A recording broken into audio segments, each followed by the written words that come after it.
Welcome back into another episode of Tide Talk Live. Stacy Blackwood, joined as always by my good buddy Jake Thomas to talk about this Alabama basketball team that is advancing to the Sweet 16 next weekend. We're excited to be talking about that. Jake, it's been a while since we've been able to catch up. How you doing, buddy? Doing good, man. Just been excited. It's March Madness, baby. I mean, it's been a fun one so far, and Alabama looks like they're in for a deep run. So we'll see how far they can go. But other than that, man, everything's good on my end. How about you, brother? Man, doing great, doing great. This what a fun tournament this has been so far, Jake. Plenty of upsets. There's still some star power with the likes of Alabama and Kentucky, who's playing right now as we record this, and they did have the lead over Kansas State at the time that we started recording. But there's still some star power there. The SEC has had a tremendous turnout. Arkansas beat Kansas yesterday, so the SEC has proven to be one of the best leagues this season, and I think they were really undervalued heading into this tournament, and that's really been made evident with the success that each SEC team has had. Of course, Auburn had a chance against Houston, but really stunk it up in the second half, and Houston pulled away there. But been a really good showing for the SEC so far in this tournament, and Alabama, even though they really haven't even played their best yet, they are absolutely dominating the competition. And we're going to dive into the first two matchups. We're going to dive into how far we think this team can make a run here in this tournament, all in this episode. But you guys know the drill. Make sure you like, share, and subscribe today. We're getting so close to 2,000 subscribers. There's no reason that we cannot make it there. Just real quick, there's plenty. 80% of our audience that listens or watches the show are not subscribed to the channel. So if you're watching this today, make sure you click that subscribe button to help our channel grow so the content can get better, and it's just better all around for everybody involved. Jump in the comment section. Today's question: will Alabama reach the Final Four? Y for yes or N for no. And as always, make sure to feel free to leave a good explanation of your answer if you would like to do it. But Jake, the first thing we're going to do is we're going to talk about, kind of recap quickly, the first two rounds that Alabama had against Texas A&M Corpus Christi, and then of course Maryland in the round of 32. But before we dive too deep into that, we got to let you hear from one of our sponsors at BetUS, and we'll be back here in just a second. All right, guys, I want to tell you a little bit about BetUS.com. Make sure you click the link in the description below, sign up today, and make that first deposit. And when you do, you will be instantly rewarded with a 125% bonus from BetUS.com. And then you will also be entered into our contest for a $500 giveaway once we receive 30 signups from our link. So click the link in the description below and sign up today at BetUS.com.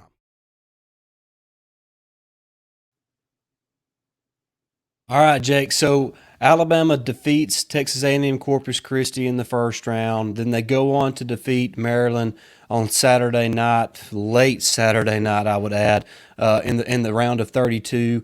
In the first game, Jake, Brandon Miller, of course, was held scoreless. But Nick Pringle comes off the bench, gives 19 points, 15 rebounds. It was really all about the other guys on the team outside of Brandon Miller, which, they scored 96 points and Brandon Miller doesn't score a single bucket. That is almost hard to believe, but it happened. They get the big win. And then, like I mentioned, they get a 20-point win over Maryland as well in the round of 32. Jake, just real quick, your thoughts on how Alabama has looked in the first two rounds of the NCAA tournament. Yeah, I want to get to that real quick, but before Stacy, I want to go back to something you said in the intro. You was talking about how good the SEC's looked so far, but this is technically what people have said is a down year for the SEC. I don't believe that because I mean, as you see it, we've got three teams, potentially four, maybe five in the Sweet 16 coming up. So it all depends how Kentucky does and a few others play out. But the other thing is, Eric Musselman, please do not ever take your shirt off again. That's all I've got to say about that. Moving on to Alabama now. You said it also in the intro, Stacy. We haven't played our complete game yet in the tournament. In the first round against Texas A&M Corpus Christi, we was making some shots, but defensively we kind of struggled, it seemed like. I mean, we gave up 75, 76 points to them guys. That something you figure a team like that, Alabama should be able to lock them down defensively. And then last night against Maryland, we weren't making any shots, but that defense was just overwhelming. So if Alabama can get both of them together in one game and carry that through the rest of the tournament, I'm not trying to be a homer, but I don't see anybody beating Alabama when they're playing at their absolute best. Yeah, there's no doubt about it, Jake. And I think even the guys in the post game from CBS was talking about, Alabama didn't shoot the ball great from behind the arc against Maryland. I think they were 28% or Right. so in the game, and they said if Alabama's making their threes, they're basically unbeatable. And that's something we've kind of talked about on our show. And we're not trying to say that as homers. It's just a fact, Jake. Their Yeah. defense is so good when they are locked in defensively. The defense is so good that they don't have to make a ton of shots to win basketball games. I mean, they shot poorly last night, but they win by 21, 22 points Yeah. against a really good Maryland team. So it just goes to show that if I think if Alabama is 30% or better from behind the arc, they're almost unbeatable, and because of how good they are defensively and how good they are at attacking the rim and getting to the free throw line and then converting those free throws. I think they're around 75% as a team this season from the free throw line, which is a really good percentage for a team. And Beitiaco, he continues to really grow and mature and be that inside presence, not really so much from the offensive perspective, but his ability to play that drop coverage defensively, but then also to catch those lobs on the pick and roll. He's really become a real force for Alabama in the paint, and they really have all the ingredients that you need to make a deep run in the tournament. And if you want to have a chance to win a championship, Jake, we've talked about it, and everybody knows this that watches a lot of basketball. You better be good at the guard spot. You better have a star somewhere in your lineup, and then you better have somebody that can protect the paint. And Alabama has all three of those, and the truth is they have a couple of each. I mean, Yeah. that's just the truth. They're such a deep and talented team. Nate Oats has done a fantastic job of kind of forming a lineup that is really second to none, Jake. They're really good. They haven't played their best, but yet they have two 20-plus point wins in the first couple of rounds of the NCAA tournament. I mean, it's incredible you say that, because I mean, our 20-point wins, we have actually gotten the starters out with maybe 2 or 3 left to go in the game in each of those games and got the subs in. How many tournament teams have ever been able to do that? I mean, it's just incredible what like you said, what Nate Oats and this coaching staff has done with this team and just got their minds right for everything, especially with all the media bull crap that's been going on the past month and a half. And now, with Brandon Miller having to have a dadgum, security guard with him down there. I mean, he's an 18-year-old kid. I mean, it's absolutely ridiculous, all the threats and stuff being made. But this team is still, they haven't played their best. They haven't played up to their potential yet in this tournament. But when they do, I don't see anybody stopping them. I agree with you, Jake. That the whole situation around Brandon Miller has really, I hate to say it, it's put a negative light on the program, and that has to affect them in some sort of way. But somehow they found a way to look past that and to continue to play at an extremely high level and win basketball games here in the month of March. And Javon Quinterly, Jake, I don't know what else to say about that dude. He has become, I think he's almost into that Herb Jones-esque, lore as far as Alabama basketball players go. That dude is all Alabama. He's laying it all on the line for the Crimson Tide, and I couldn't be happier for a guy who's kind of been through all that he's been through over the past few years.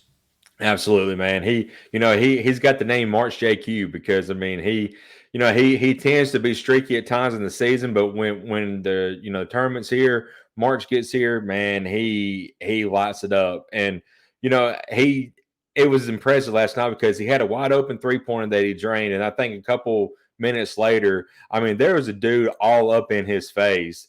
And he just drains it again, and then just looked at the camera, and just had a little smirk and ran back. I was like, man, when this, when he's on, there's not a better six-man in the country, I don't believe. And really, he's been starting here lately too. So, Right. He's moved into the starting lineup since the start of the SEC tournament, and He's playing at a different level right now. When JQ is confident, he's one of the best players in the country, Man, and he he is. proved that last night. He was a difference maker for Alabama. They could not stay in front of him defensively, and he made plays not only for himself but for everybody else. And he's really been so much fun to watch over the last couple of weeks. And a lot of Alabama's success moving forward in this tournament is going to depend on the play of Javon Quinterly, because, like we mentioned, you have to be good at the guard spots if you want to win a championship. And so far, Javon Quinterly's playing up to a Final Four level point guard for Alabama. So, what a tremendous job this team has done the first couple of rounds of the tournament. Man, I'm so excited. I think they get a break. I don't think they play again until Friday, if I'm not mistaken. So it's good to get refocused. They've got to go out, I think, to Houston now that they travel. So Louisville. Louisville. Okay, so they just get their minds right, get up there, put some shots up. Kind of get that sweet spot back on the 3-point line, and we'll be okay. Yeah, no doubt about it. Yeah, we're going to talk about that little bit about the San Diego State matchup here in just a second, and kind of our thoughts on how far Alabama can possibly advance in this tournament. Once again, make sure you like, share, and subscribe today, and also jump in the comment and answer today's question. Will Alabama advance to the Final Four this season? Y for yes or N for no? We would love to hear everybody's feedback on that. But we're going to take one more quick timeout for a break and for a commercial break. And then on the other side, we're going to be talking about Alabama's chances at possibly making the Final Four. Stay tuned. All right, I want to tell you a little bit about Latour Watches. If you click the link in the description below, you're going to be carried to LatourWatches.com, where they have a vast selection of stylish yet affordable watches for all shapes and sizes. And when you click that link in the description below and you get carried to that website, when you sign out, you will receive free shipping on that watch. So make sure you follow the link in the description below and buy you a beautiful watch from Latour Watches.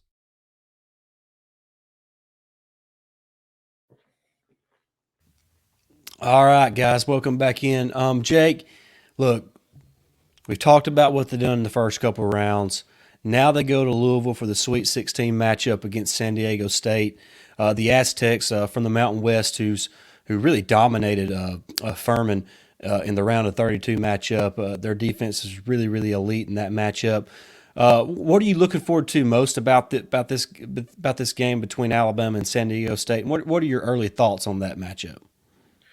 I'm really interested to see how we attack. The Aztecs. They like you said, they're really sound defensively.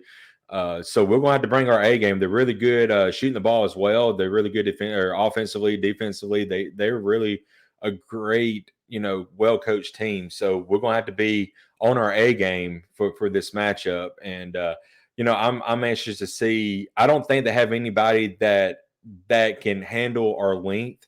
They're kind of small in that department. So we're going to have to get the ball inside. We're going to have to drive to the basket, get a couple opportunities in the paint to score, and perhaps stay out of foul trouble ourselves, but get them and some of their key guys into foul trouble, kind of like what we did with Reese against Maryland. Get him out and early and help that matchup as well. So just no turnovers, or limit turnovers. Continue rebounding at a high level and just play sound defensively. And I think Alabama be all right.